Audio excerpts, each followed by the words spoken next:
Ketika Yesus dihadapkan ke pengadilan, bertanyalah Pilatus kepadanya, "Apakah engkau raja orang Yahudi?"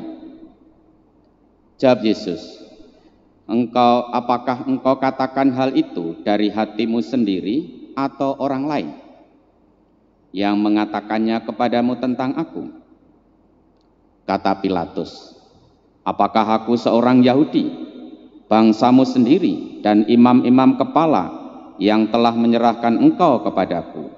Apakah yang engkau perbuat?" Jawab Yesus, "Kerajaanku bukan dari dunia ini. Jika kerajaanku dari dunia ini, pasti hamba-hambaku telah melawan, supaya aku jangan diserahkan kepada orang Yahudi. Akan tetapi, kerajaanku bukan dari sini." Lalu kata Pilatus kepadanya, "Jadi engkau adalah raja?" Jawab Yesus, "Engkau mengatakan bahwa aku adalah raja. Untuk itulah aku lahir, dan untuk itulah aku datang ke dalam dunia ini, supaya aku bersaksi tentang kebenaran. Setiap orang yang berasal dari kebenaran mendengarkan suaraku." Demikianlah sabda Tuhan. Terpujilah Kristus. Ibu bapak, saudara-saudari, kaum muda, adik-adik, anak-anak yang terkasih.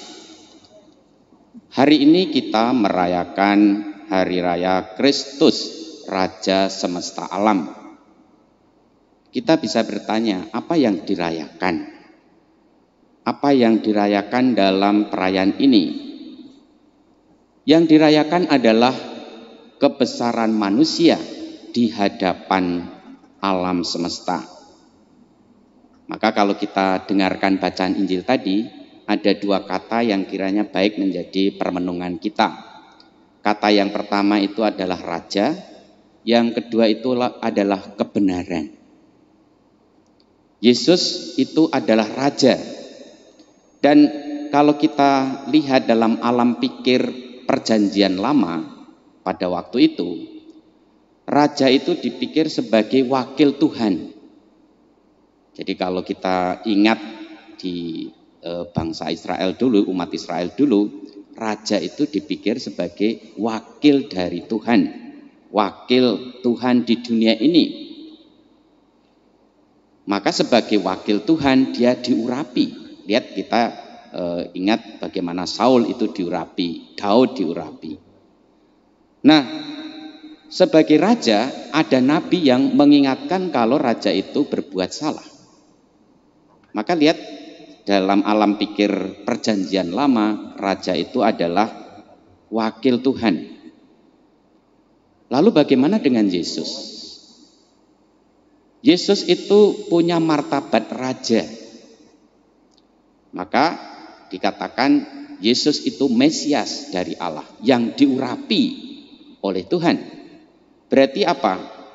Berarti martabat raja yang diterapkan pada Yesus itu bukan kecermelangan duniawi, bukan dari dunia ini, tetapi dari mana? Dari Allah. Maka tadi lihat bagaimana Yesus menegaskan itu ketika ditanya oleh Pilatus, "Apakah kamu raja?" Kalau dia raja duniawi, pasti prajurit-prajuritnya kan membela dia tidak ditangkap kan? Tetapi Yesus itu adalah raja yang bukan dari dunia ini. Maka apa yang ditunjukkan oleh Yesus? Sebagai raja yang berasal dari Allah, maka dia menunjukkan kelembutannya, menunjukkan kerendahan hatinya, mengikuti apa yang diderita oleh orang lain. Nah, disitulah perbedaannya. Jadi raja bukan duniawi, tetapi raja yang berasal dari Allah. Nah, dengan demikian sebetulnya ini menunjuk pada apa? Menunjuk kepada kemanusiaan yang sejati. Kalau kita ingat di dalam kisah kejadian penciptaan, manusia itu diciptakan pada hari keberapa? Pada hari keberapa? pada hari ke-6 sesudah menciptakan waktu siang dan malam, langit, tumbuh-tumbuhan, hewan, baru yang terakhir hari ke-6 itu diciptakan manusia. Mari kita ciptakan manusia seperti kita sendiri, gambar dan rupa kita. Lihat, berarti Allah itu menciptakan manusia pada puncak penciptaan. Jadi setelah penciptaan siang malam, langit, bumi, lautan, daratan, kemudian tumbuh-tumbuhan, ternak, yang terakhir adalah manusia. Manusia itu adalah gambar dan rupa Allah. Nah, dengan demikian sebetulnya ini mau mengatakan bahwa mengapa Yesus itu raja semesta alam? Justru karena dia menguasai kebesaran manusia yang menjadi gambar dan rupa Tuhan. Itulah Yesus. Maka di sini kita bisa belajar bagaimana kebesaran Tuhan, kebesaran manusia yang sungguh dikehendaki oleh Allah. Jadi kemanusiaan yang sejati. Maka diciptakan laki-laki dan perempuan. Nah, itu menunjukkan pada kemanusiaan. Kemanusiaan kita.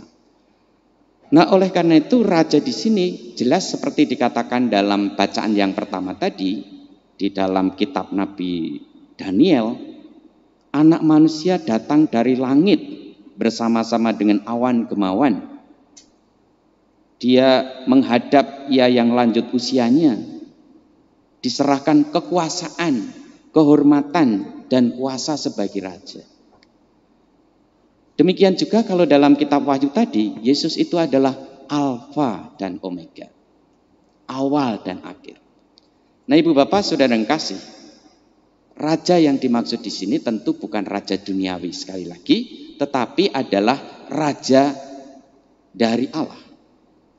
Kemanusiaan yang sejati, kebesaran manusia di hadapan alam semesta.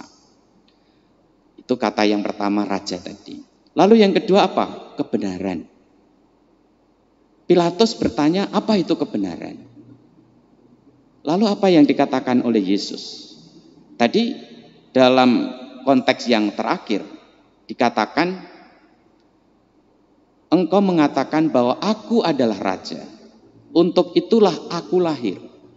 Dan untuk itulah aku datang ke dalam dunia. Supaya aku bersaksi tentang kebenaran.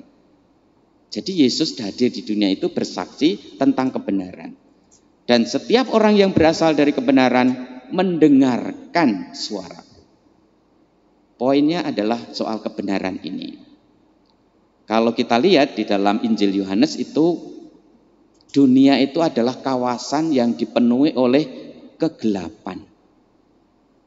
Jadi dunia dipenuhi oleh kegelapan, oleh kejahatan. Nah, bagaimana supaya di dalam kawasan yang dipenuhi oleh kegelapan itu ada terang? Ketika kita ada di dalam gelap, mungkin lilin kecil yang bernyala itu menerangi, bercahaya, dan itu menjadi jalan, menjadi penerang bagi kita. Berarti apa? Yesus itu hadir di dunia menjadi terang di dalam dunia, di dalam kawasan yang dipenuhi oleh kegelapan. Ketika kebencian merajalela, ketika berita-berita bohong itu merajalela, ketika ada berbagai hal yang kejahatan itu muncul, disitulah dibutuhkan terang, kebenaran, dan itulah Yesus. Bahkan Yesus itu menjadi korban dari apa? Dari kegelapan, dari kejahatan. Dia sampai menderita sengsara, wafat dan disalibkan karena menjadi terang. Nah, dengan demikian orang yang berpegang pada kebenaran Yesus ini, maka dia juga akan mendengarkan, akan mengikuti Yesus. Dengan kata lain, Yesus itu adalah kehadiran Allah, kehadiran ilahi di dunia ini untuk menjadi terang, untuk menyelamatkan orang-orang yang jatuh ke dalam kegelapan. Nah, Ibu Bapak Saudara yang kasih, dengan kata lain, kehadiran ilahi itulah kebenaran. Kehadiran Allah, kehadiran Yesus itulah kebenaran. Maka tadi ditegaskan, aku bersaksi tentang kebenaran, dan setiap orang yang berasal dari kebenaran mendengarkan suaraku. Mendengarkan suaraku itu siapa? Mendengarkan Yesus. Ibu bapak, saudara-saudari, kaum muda, adik-adik yang mengikuti perayaan Ekaristi ini, tentu kita pengen mendengarkan Yesus, karena kita berasal dari kebenaran. Kalau orang yang berasal dari kebenaran pasti mendengarkan suara Yesus, mengikuti terang itu. Dan kalau mengikuti terang itu tidak akan tersesat, tidak akan jatuh ke dalam kegelapan. Nah, Ibu Bapak Saudara yang kasih, pada hari ini kita itu menutup tahun 2021 ini, tahun refleksi. Melalui berbagai karya, kegiatan yang dilakukan oleh umat paroki Kampung Sawah, kita bisa melihat bagaimana kita sudah melakukan, mengikuti kebenaran itu melalui berbagai karya kegiatan yang luar biasa. Dan itu hanya mungkin karena kita diterangi oleh kebenaran, diterangi oleh Roh, diterangi oleh Yesus sendiri.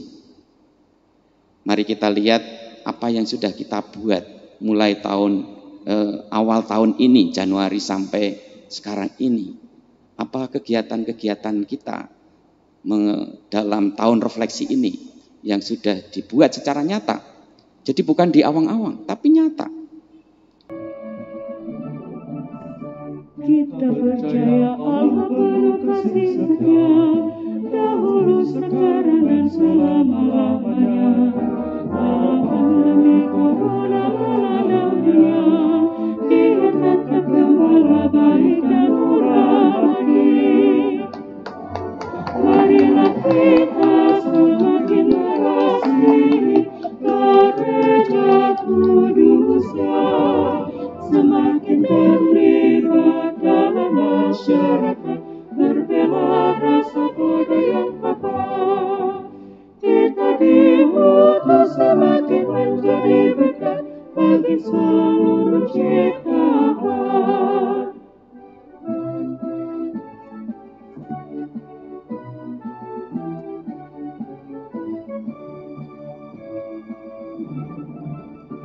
Kita percaya Allah penuh kasih setia, dahulu, sekarang, dan selama-lamanya. Walau pandemi corona melanda dunia, Dia tetap gembala baik dan murah hati. Marilah kita semakin mengasihi gereja kudusnya, semakin terlibat dalam masyarakat, berbela rasa budaya apa. Kita diutus semakin menjadi berkat bagi seluruh ciptaan, mewartakan kerajaan Allah demi gereja bangsa Indonesia.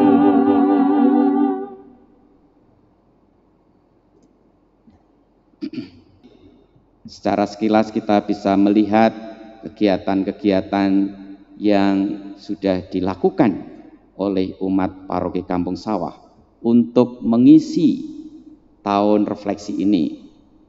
Jadi kita membuka tahun refleksi dengan membuka gambar Santo Yusuf dan tahun refleksi ya.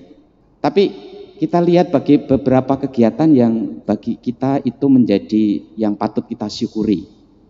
Kita bisa melakukan pasar murah untuk saudara-saudari kita yang muslim pada masa puasa pada Ramadan yang lalu.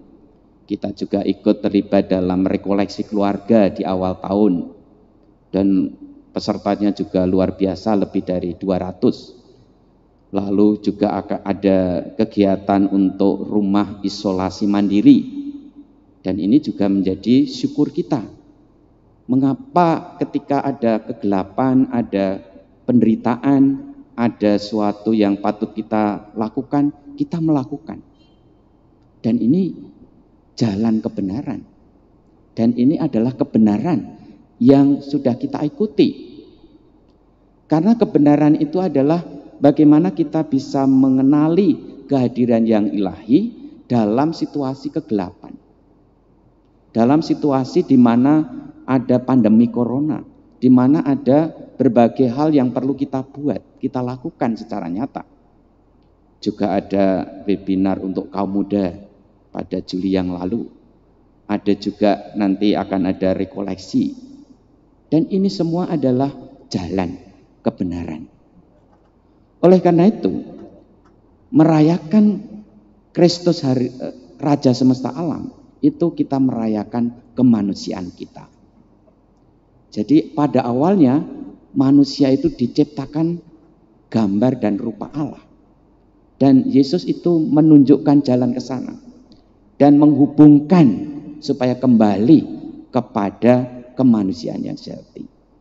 Dan semakin kita mengasihi, semakin kita terlibat, semakin kita menjadi berkat, disitulah kebenaran itu kita ikuti, kita hayati.